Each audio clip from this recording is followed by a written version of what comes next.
தயவு செஞ்சு ட்ரீட்மெண்ட்டில் இருக்கிறவங்க, குழந்தை இல்லாமல் வீட்டில் இருக்கிறவங்களா இருந்தாலும் சரி, ஹஸ்பண்டோடும் சரி, லேடிஸும் சரி, குடிக்கிறவங்களா இருந்தால் மோஸ்ட்லி லேடிஸ் வந்து குடிக்க மாட்டாங்க. அப்படி லேடிஸ் குடிக்கிறவங்களா இருந்தால் தயவு செஞ்சு குடிக்காதீங்க. ஹஸ்பண்டையும் குடிக்க விடாதீங்க. நல்லா ட்ரீட்மெண்ட் எடுங்க. ஹஸ்பண்டுக்கு கவுண்ட் கம்மியாக இருந்தால் அவங்களையும் மெடிசன் எடுத்துக்க சொல்லுங்கள். நீங்களும் மெடிசன் எடுங்க. நான் வந்து 5 வருஷமாக குழந்தை இல்லாமல் இருந்தேன். ரொம்ப கஷ்டம். வெளியே போக முடியாது, எந்த ஃபங்க்ஷனுக்கும் போக முடியாது. குழந்தை இல்லையா, குழந்தை இல்லையா, குழந்தை இல்லையா, குழந்தை இல்லையா, எல்லாருமே கேட்பாங்க. இது வந்து எனக்கே நடந்தது. எனக்கு கல்யாணம் ஆகி 2 வருஷம் ஆச்சு, குழந்தை இல்லை. எங்கள் அண்ணனுக்கு வந்து கல்யாணம் ஆகி 3 மாதத்துலேயே அவங்க கன்சீவ் ஆகிட்டாங்க.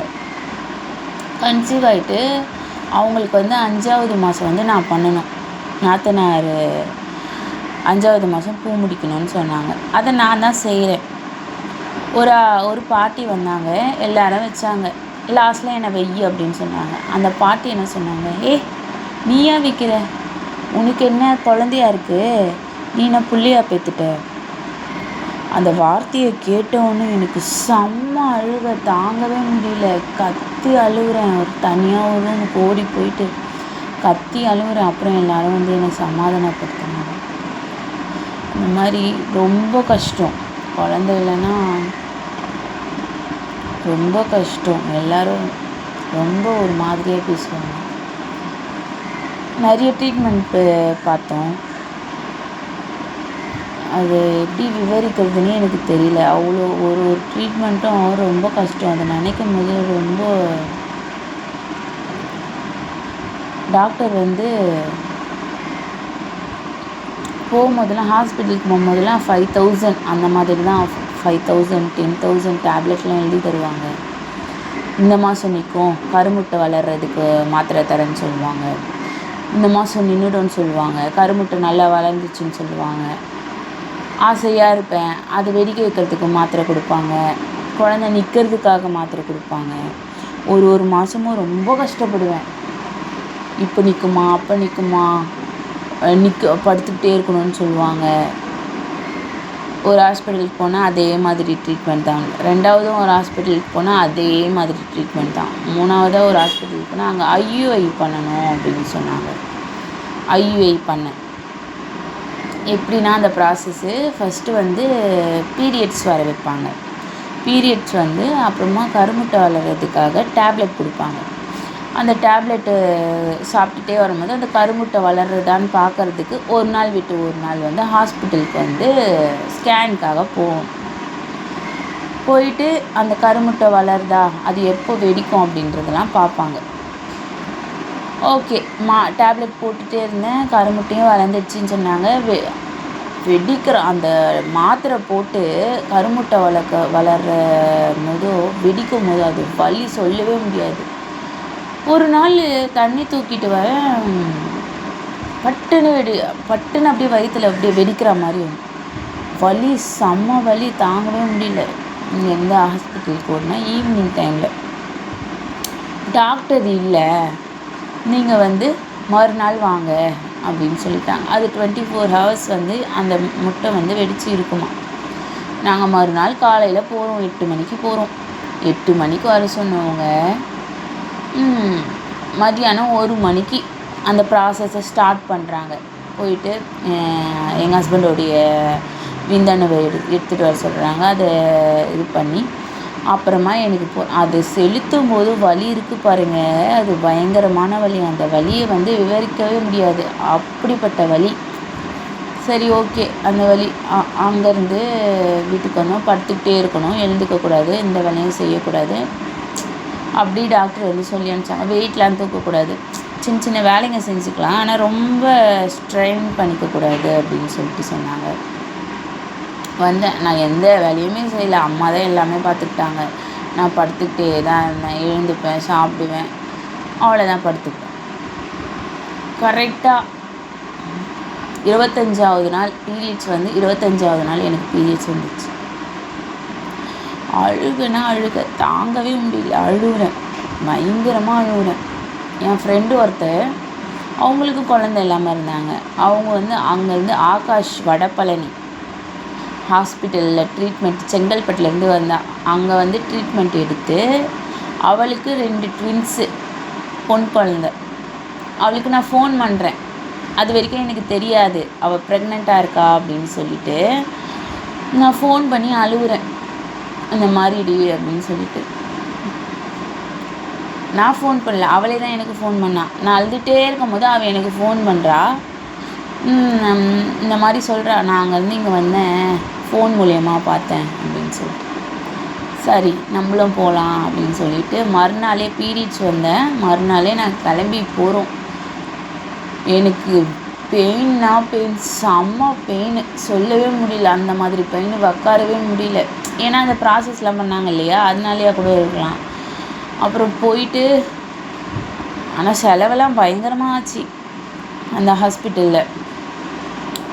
எனக்கும் எல்லாமே எழுதி வாங்கினாங்க. எங்கெங்கே பார்த்தீங்க, என்னென்ன பண்ணீங்க, என்னென்ன ட்ரீட்மெண்ட்டு எல்லாமே எழுதி வாங்கினாங்க. வாங்கிட்டு இவருக்கும் ப்ளட் டெஸ்ட்டு, யூரின் டெஸ்ட்டு, எல்லாமே செமன் டெஸ்ட் எல்லாமே பண்ணாங்க. எனக்கும் எல்லா டெஸ்ட்டுமே பண்ணாங்க, என்னென்ன ப்ராப்ளம் இருக்குது அப்படின்னு சொல்லிட்டு. பார்த்துட்டு கன்சல்ட்டிங் கொடுத்தாங்க. உங்களுக்கு வந்து எதுவும் இல்லை, உங்களுக்கு வந்து நீர்க்கட்டி ப்ராப்ளம் இருக்குது, அதனால தான் இப்படி இருக்குது, பிசிஓடி வந்து அதிகமாக இருக்குது, அதனால இருக்குது அப்படின்னு சொல்லிட்டு. நீங்கள் வந்து ட்ரீட்மெண்ட் எடுத்துக்கோங்கன்னு சொல்லிட்டு டாக்டரை பார்த்தோம். ட்ரீட்மெண்ட்டு எப்படி போச்சுன்னா அதே தான். நீர்க்கட்டி கம்மியாகிறதுக்கு மாத்திரை கொடுத்தாங்க. அப்புறமா பார்த்துட்டு கம்மியாயிடுச்சு. உங்களுக்கு வந்து குழந்த அதான் அதே தான். அந்த கருமுட்டை வளர்கிறதுக்காக மாத்திரை கொடுத்தாங்க, அதை வெடிக்கிறதுக்கு மாத்திரை கொடுத்தாங்க. கருமுட்டை எனக்கு வளரவே இல்லை, மாத்திரை சாப்பிட்டு கம்மியாக தான் வளர்ந்தது. அதுவும் பீரியட்ஸ் வந்து 30 நாள்லாம் ஆயிடுச்சு, 35 நாள்லாம் ஆயிடுச்சு. அப்புறம் என்ன பண்ணிட்டாங்க, ஆளை தான் ஓகே, இதுக்கு மேலே நம்ம ட்ரீட்மெண்ட்டுக்கு போக முடியாது, ஐயுஐ பண்ண முடியாது, நீங்கள் வந்து பீரியட்ஸ் வர்றதுக்கு நாங்கள் மாத்திரை தரோம் அப்படின்னு சொன்னாங்க. பீரியட்ஸ் ஒன்றுமே செட் ஆகலை. அப்புறம் என்ன பண்ணாங்க, லாஸ்ட்டாக பெரிய டாக்டர் என்ன சொன்னாங்கன்னா, உங்களுக்கு வந்து லேப்ராஸ்கோப் பண்ணணும் அப்படின்னு சொல்லிட்டாங்க. அதுக்கு வந்து 80,000 ஆகும். அதுக்கு மேலே நீங்கள் வந்து மாத்திரை மருந்தெல்லாம் நீங்கள் வந்து அதுக்கு எப்படியும் 1 lakh ஆகும், அதுக்கு மேலே ஆகும், நீங்கள் பார்த்துக்கோங்க அப்படின்னு சொல்லிட்டாங்க. ஓகே, நாங்கள் என்ன பண்ணுறது, காரு இருந்துச்சு, என்ன பண்ணுறது, நம்ம ட்ரீட்மெண்ட் பண்ணி தான் ஆகணும், நம்மளுக்கு குழந்தை வேணும் அப்படின்னு சொல்லிட்டு கார் இருந்துச்சு, வந்துட்டோம். அது எதுக்காக நாங்கள் இவ்வளோ வேகமாக அந்த காரை விற்று நாங்கள் பண்ணோன்னா, எங்கள் வீட்டுக்காரோடைய தம்பிக்கு வந்து கல்யாணம் ஆகிடுச்சு. அவங்க கல்யாணம் ஆகி 3 மாதத்துலேயே அவங்க கன்சீவ் ஆகிட்டாங்க. எங்களுக்கு ஒரு வார்த்தை கூட சொல்லவே இல்லை அவங்க கன்சீவ். வீட்டாண்ட வந்து அக்கம் பக்கம் எல்லாருக்குமே தெரியும் அவங்க கன்சீவாக இருக்காங்க அப்படின்னு சொல்லிட்டு.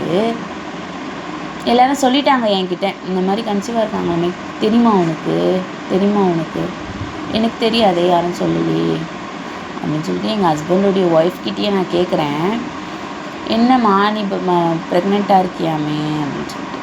அப்படிலாம் இல்லை, யார் சொன்னது, அப்படிலாம் இல்லை அப்படின்னு சொல்லிட்டாங்க. ஓகே, 3 மாதம் ஆச்சு அவங்களுக்கு. 3 மாதம் கழிஞ்சு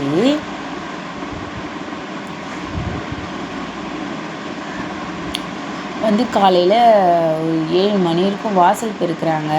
நான் தூங்கி எழுந்து கதவை திறக்கிறேன்.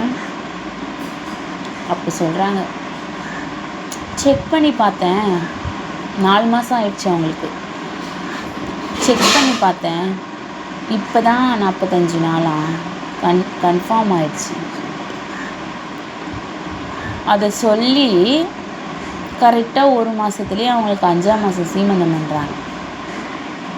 எப்படி இருக்கும் நீங்கள் நினச்சி பாருங்கள். அதனால தான் நாங்கள் ரொம்ப ஃபாஸ்ட்டாக ட்ரீட்மெண்ட் பண்ணோம். காரை விற்றோம், 1 லட்ச ரூபாய்க்கு காரை விற்றோம். அவ்வளோ அவசரம், என்ன பண்ணுறது, விற்றுட்டு அந்த 1 லட்ச ரூபாவை எடுத்துகிட்டு நாங்கள் ஹாஸ்பிட்டலுக்கு போகிறோம். போயிட்டு லேப்ராஸ்கோப் ட்ரீட்மெண்ட்லாம் பண்ணுறோம். 3 ஓட்டை மாதிரி போடுவாங்க, தொப்புளில் 1 ஓட்டை, தொப்புளுக்கு கீழே அடி வயிற்றில் 2 ஓட்டை. அப்படி போட்டு அந்த ஆப்ரேஷன் பண்ணுவாங்க. அங்கே போய்ட்டு எல்லாம் ப்ராசஸும் பண்ணி ஆப்ரேஷன் பண்ணி முடிக்கிறாங்க. முடித்து டாக்டர் சொன்னாங்க 1 இயர் ஆகும் குழந்த நிற்க அப்படின்னு சொல்லிட்டு. ஓகே 1 இயர் ஆகுமா? அதே மாதிரி தான் 1 இயர்க்குள்ளே நின்றுடும் அப்படின்னு சொன்னாங்க. அதே மாதிரி தான் சர்ஜரி பண்ணி திரும்பவும் அதே ப்ராசஸ். கருமுட்டை வளர வைக்கிறாங்க, வளர மாட்டேங்குது. அதுக்கு மாத்திரை மருந்து கொடுக்குறாங்க. செட்டே ஆகலை. 6 மாதம் ஆப்ரேஷன் பண்ணி 6 மாதம் எல்லாமே விற்றுட்டோம். ஜுவல்ஸ் எல்லாமே விற்றோம், எல்லாத்தையும் விற்றுட்டோம். எதுவுமே இல்லை. எங்கள் வீட்டில் 10 சவரன் போட்டாங்க, 10-15 சவரன் போட்டாங்க. அவருக்கு 3 சவரன் போட்டாங்க. எல்லாத்தையும் விற்றுட்டோம். விற்றுட்டு அவருடைய காரையும் விற்றோம். எதுவுமே செட் ஆகலை. காசும் இல்லையா, 6 மாதம் தான் பார்த்தோம். இதே ப்ராசஸ் தானே போகுது. திரும்பவும் விட்டுட்டு நேச்சுரலாக என்னென்ன ஃபுட் இருக்கோ அதெல்லாம் சாப்பிட ஆரம்பித்தேன். காலையில் எழுந்து வேர்க்கடலையை நைட்டே ஊற வச்சுட்டு காலையில் எழுந்தே அந்த தோலெல்லாம் உரிச்சிட்டு அதை சாப்பிடுவேன். காலையில் வெறும் வயிற்றில் அதை சாப்பிட்டுட்டு அதுக்கப்புறமா ஒரு 10 மணி போல் ஆரஞ்சு சாப்பிடுவேன். ஒரு 2 ஆரஞ்சு சாப்பிடுவேன். அதை சாப்பிட்டுட்டு அதுக்கப்புறமா மதியானம் வந்து சாப்பாடு சாப்பிடுவேன். இந்த கீரை அந்த மாதிரி சாப்பிடுவேன். சாப்பாடு கொஞ்சமாக எடுத்துக்கிட்டு கீரை நிறைய சாப்பிடுவேன். வெஜிடபிள்ஸ் நிறைய சாப்பிடுவேன். இந்த பச்சை காய்கறிகள்லாம் தேடி சாப்பிட ஆரம்பித்தேன். பச்சை காய்கறிகள் சாப்பிட ஆரம்பித்தேன். அப்புறம் ஈவினிங்கில் வந்து சுண்டல் சாப்பிடுவேன். சுண்டல், ஆப்பிள் அந்த மாதிரி சாப்பிடுவேன். நைட் வந்து தோசை, அது கூட நிறைய காய்கறிகள், அப்புறம் சட்னியில் வந்து நிறைய பருப்பெல்லாம் போட்டு அந்த மாதிரி சட்னி சாப்பிட ஆரம்பித்தேன்.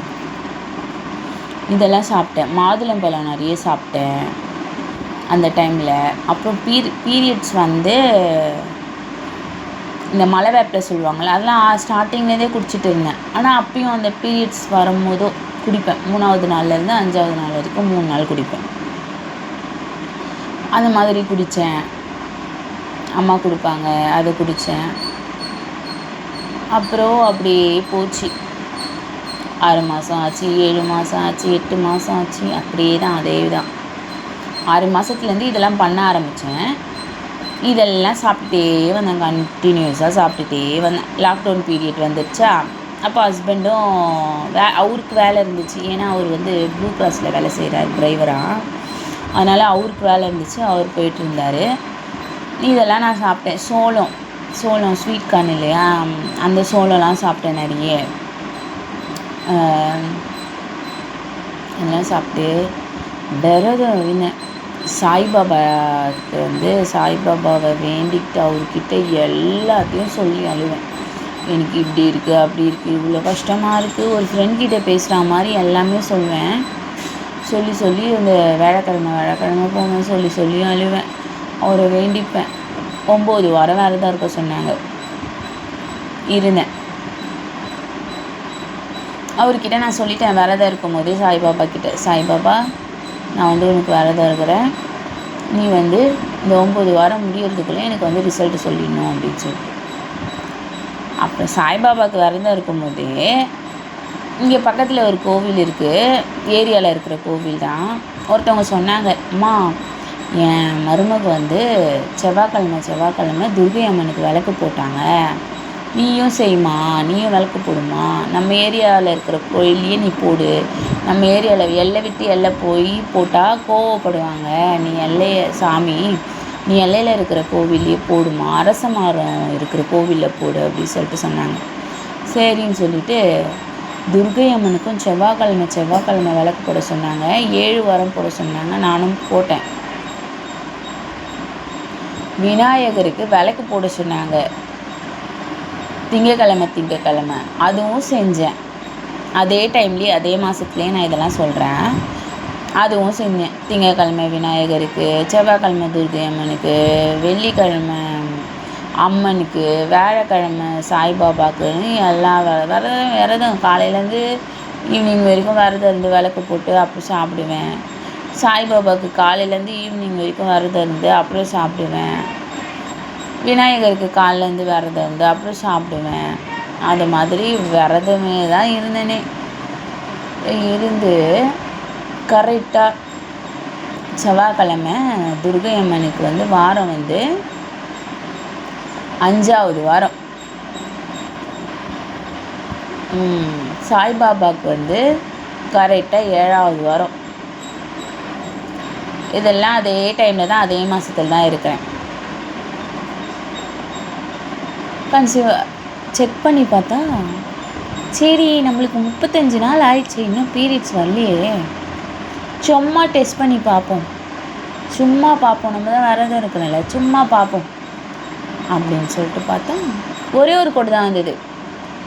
ஐயையோ என்னடா இது, நம்ம விரதம் இருக்கிறோமே, என்னடா இது இவ்வளோ உடம்ப வருத்திக்கிட்டு நம்ம விரதம் இருந்து நம்ம சாமி கும்பிட்றோமே அப்படின்னு சொல்லி கொஞ்ச நேரத்தில் பக்கத்துலேயே லைட்டாக ஒரு பிங்க் கோடு, லைட்டாக. எனக்கு இப்படியும் சொல்ல முடியல, அப்படியும் சொல்ல முடியல, அழுவ தாங்க முடியல. ஒரு பக்கம் சந்தோஷமாகவும் இருக்குது, ஒரு பக்கம் அழுகையாகவும் வருது. என்னடா பண்ணுறது? சரி அதை அப்படியே வைப்போம். யூடியூப்லலாம் சர்ச் பண்ணேன், என்ன பிங்க் கோடு பக்கத்தில் லைட்டாக வருது அப்படின்னு சொல்லிட்டு. அப்புறம் சொன்னாங்க 35வது நாளில் சரியாக தெரியாது, லைட்டாக தான் தெரியும், 45 நாளில் பண்ணணும்னு சொல்லிட்டு. அப்புறம் ஹஸ்பண்ட் வந்தார், அவர்கிட்ட சொன்னேன். அவர்லாம் சொன்னார், சரி நீ படுத்துக்கிட்டே இரு, ரெஸ்ட்லேயே இரு, எந்த வேலையும் செய்யாது, எல்லாமே நான் பார்த்துக்கிறேன், ரெஸ்ட்லேயே இரு அப்படின்னு சொன்னார். நான் ரெஸ்ட்லேயே இருந்தேன். 45 நாள் ஆச்சு. இல்லை ரெஸ்ட்லேயே இருந்தேன். நான் 35 நாள் மறுநாள் ஹாஸ்பிட்டலுக்கு ஓடுறேன். பக்கத்தில் இருக்கிற ஹாஸ்பிட்டலுக்கு தான் போகிறேன். போயிட்டு கேட்குறேன், பார்த்துட்டு என்ன சொல்கிறாங்கன்னா, தெரியல சரியா, நீங்கள் ஒரு 10 days கழிச்சு வாங்க. 10 days கழிச்சு வந்தால் 45 நாள் ஆகிடும் இல்லையா. நான் 45 நாளில் வீட்லேயே காலையில் நம்ம 10 மணிக்கு ஹாஸ்பிட்டலுக்கு போகிறேன்னா காலையில் எழுந்து செக் பண்ணிட்டேன். செக் பண்ணால் டார்க்காக 2 கோடு ஒரு சந்தோஷம் தாங்கலை. சந்தோஷமாக இருக்கிறதா இல்லை ஹாஸ்பிட்டலுக்கு போனால் டாக்டர் என்ன சொல்லுவாங்க தெரியலன்னு வேறு சொன்னாங்களே, என்ன பண்ணுறதுன்னு சொல்லிட்டு ஹாஸ்பிட்டலுக்கு பொறுமையாக ஊட்டின்னு போகிறாரு. பைக்கில் தான் ஊட்டின்னு போகிறாரு ஹஸ்பண்டு. போயிட்டு விட்டுட்டு அவர் வேலைக்கு போயிட்டார். ஏன்னா எப்போதுமே நடக்கிறது தானே இது. பட் ஒரு பக்கம் ஒரு சந்தோஷம், ஒரு பக்கம் என்ன சொல்கிறது தெரியல அப்படின்னு சொல்லிட்டு போனால் கன்ஃபார்ம் டாக்டர் சொல்லிட்டாங்க. கன்ஃபார்ம் சொல்லிட்டாங்க. இருந்தாலும் பயம். ஏன் பயம்னா ஹார்ட் பீட் வரணும்னு சொல்லிட்டாங்க. ஹார்ட் பீட் வர்றதுக்கு ஒரு 10 நாள் கழிஞ்சு வாங்க, அப்போ தான் ஹார்ட் பீட் தெரியும் அப்படின்னு சொல்லிட்டாங்க. அது சொன்னோன்னே இன்னும் கஷ்டம். ஏன்னா அந்த குழந்த கன்ஃபார்ம் ஆகிறதுக்கு முன்னாடி 3 மாதத்துக்கு முன்னாடி நான் கன்ஃபார்ம் ப்ரெக்னெண்ட்டாக இருந்தேன். அதை நான் பார்க்கவே இல்லை. 55 நாள் ஆயிடுச்சு. நான் தான் கேர்லெஸ்ஸாக விட்டேன். 55 நாள் ஆயிடுச்சு. அப்புறம் செக் பண்ணால் கன்ஃபார்மாக ஹாஸ்பிட்டலுக்கு போனால் இது சரியாக கன்ஃபார்ம் ஆயிடுச்சு. ஆனால் 55 நாளுக்கான குழந்தை இல்லை, கம்மியாக தான் இருக்குது. ஹார்ட் பீட் ஒன்றும் வரல. நீங்கள் ஒரு 10 நாள் கழிச்சு வாங்கன்னு மாத்திரை கொடுத்தாங்க. அந்த மாத்திரை போட்டுக்கிட்டே வந்த 5 நாள் வயிறு வலி ஸ்டார்ட் ஆகிடுச்சு, ப்ளீட் ஆக ஆரம்பிச்சிருச்சு. அதே தான், ப்ளீட் ஆக ஆரம்பிச்சிருச்சு.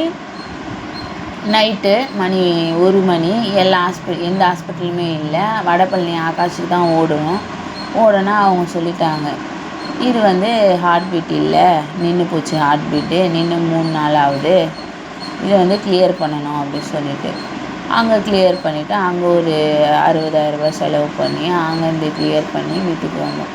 வீட்டுக்கு 3வது மாதம் தான் இந்த இன்சிடெண்ட் நடக்குது. அதனால பயம். ஹார்ட் பீட்டு வரணும்னு சொல்கிறாங்களே, இப்படியும் சொல்லிட்டாங்க, ஹார்ட் பீட் வரணும்னு சொல்லிட்டாங்கன்னு சொல்லிட்டு ஒரு பயம். பயந்துட்டு இருக்கேன். 10 நாள் பொறுத்து போகிறேன். ஹார்ட் பீட் எப்படின்னா ஹார்ட் பீட் வருது. செம்ம சந்தோஷம். அழுவ தாங்க முடியல. ஹஸ்பண்டும் கூட இல்லை. அவரும் கேட்பார் இல்லையா, ஹஸ்பண்டும் கூட இல்லை. அழுவுறேன் ஃபோன் பண்ணிட்டு வெளியே வந்துட்டு நல்லா இருக்குது குழந்த, நீங்கள் பயப்படாதீங்க, ஸ்ட்ராங்காக வர்றதுக்கு மட்டும் ஊசி போடுறோம் அப்படின்னு சொல்லிட்டாங்க. அப்புறம் அந்த ஊசி போட்டு வெளியே உட்காறேன்.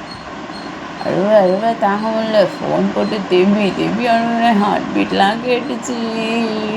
நீ பக்கத்தில் இல்லையே அப்படின்னு சொல்லிட்டு அவரும் சரின்னு சொல்லிட்டு அங்கேருந்து வந்துட்டு டேப்லெட்லாம் வாங்கிட்டு பொறுமையான வீட்டுக்கு கூட்டின்னு போயிட்டு அப்படி தான் என் பொண்ணு, பெரிய பொண்ணு பிறந்தா. நட்சத்திரா பேர், நட்சத்திரா ஸ்ரீ.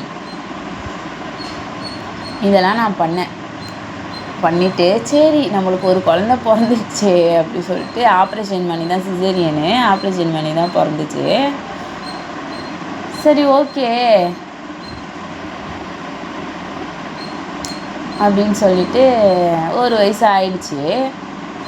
இதுக்கு மேலே நம்மளுக்கு என்ன குழந்தையா பிறக்க போகுது. ஆனால் கவர்மெண்ட் ஹாஸ்பிட்டல் தான் டெலிவரி ஆச்சு. டாக்டர் கேட்டாங்க, அம்மா உனக்கு காப்பர் டீ போட்டோம்மா. காப்பர் டீயும் வேணாம், எந்த டீயும் வேணாம், எனக்கு இந்த குழந்தைய 5 வருஷம் கழிஞ்சு தான் பிறந்தது, எனக்கு இதுக்கு மேலே நிற்குமா நிற்காதான்றது டவுட்டு தான், இதுவே கஷ்டப்பட்டு தான் நின்றுச்சு அப்படின்னு சொல்லிட்டு நான் காப்பர் டீ போட்டுக்கவே இல்லை. கரெக்டாக 1 வயசு பர்த்டே முடிஞ்சு அடுத்த மாதமே பீரியட்ஸ் ஆகி போச்சு. என்னடா இதுன்னு சொல்லிட்டு நான் பார்க்கவே இல்லை. 3 மாதம் ஆயிடுச்சு, 3 மாதமும் பீரியட்ஸ் ஆகலை, திரும்பியும் நம்மளுக்கு நீர் கட்டி வந்துடுச்சா அப்படின்னு சொல்லிட்டு நான் என்ன யோசிச்சு கூட பார்க்கல. ஆனால் நான் 45வது நாள் செக் பண்ணி பார்த்தேன். ஒரே ஒரு கொடு தான் வந்தது. ஒரே ஒரு கொடு தான் வந்திருக்கு அப்படின்னு சொல்லிட்டு அப்புறமா ஒரு 3 மாதம் கழிஞ்சு நான் ஹாஸ்பிட்டலுக்கு போகிறேன். சொல்கிறாங்க டாக்டரு, நீங்கள் 2.5 மாதம் கன்சீவாக இருக்கீங்க, குழந்தெல்லாம் நல்லா இருக்குது அப்படின்னு சொல்லிட்டு. 2வது குழந்தை ஆனால் கொஞ்சம் தள்ளி போய் நின்று இருக்குது. அப்படின்னா எப்படின்னா ஒருத்தவங்களுக்கு நீர் கட்டி சீக்கிரம் வளர்ந்துருங்க. எனக்கு கொஞ்சம் லேட்டாக வளர்ந்து 45 நாள் குழந்தைன்னா, 55 நாள் குழந்தைன்னா 1.5 மாதம் இல்லை. எனக்கு அந்த 1.5 மாதம்னா அந்த 1 மாதம் அப்படின்ற மாதிரி சொன்னாங்க. 3 மாதத்துல 2.5 மாதம் தான் நான் ப்ரெக்னெண்ட்டாக இருந்தேன். என்னடா சந்தோஷம் தாங்க முடியல. டாக்டர் சொல்கிறாங்க, அம்மா இருக்கட்டும், நீ 1 வயசு தான் ஆகுதுன்றீங்க, குழந்தையும் நல்லா தான் இருக்குது, இருக்கட்டும் பரவாயில்ல, நீங்கள் அபார்ஷன்லாம் பண்ணாதீங்க அப்படி சொல்கிறாங்க. நான் அழுதுகிட்டே டாக்டர் எனக்கு குழந்தைய நிற்காது நான் நினச்சேன், நீங்கள் வேறு நான் ஏன் அந்த மாதிரிலாம் பண்ண போகிறேன் அப்படின்னு சொல்லிட்டு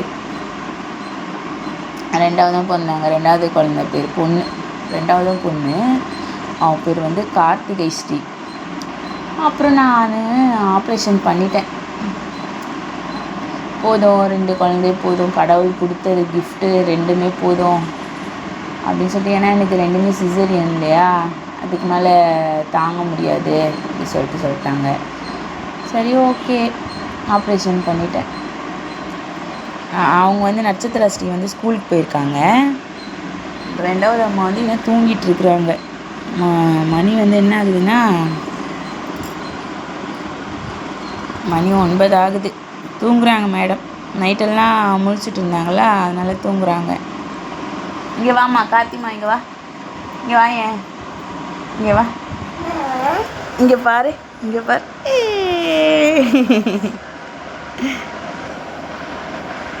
அவ்வளோதாங்க என்னுடைய ஸ்டோரி. அதனால சொல்கிறேன், இதெல்லாம் நீங்கள் கண்டினியூ பண்ணுங்கள். நல்லா சாப்பிடுங்க. ஃபஸ்ட்டு வாக்கிங் போங்க. குண்டாக இருக்கிறவங்களா இருந்தால் நல்லா வாக்கிங் போங்க. நல்லா வாக்கிங் போய் உடம்ப குறைங்க. நல்லா சாப்பிடுங்க, ஹெல்த்தியான ஃபுட் சாப்பிடுங்க.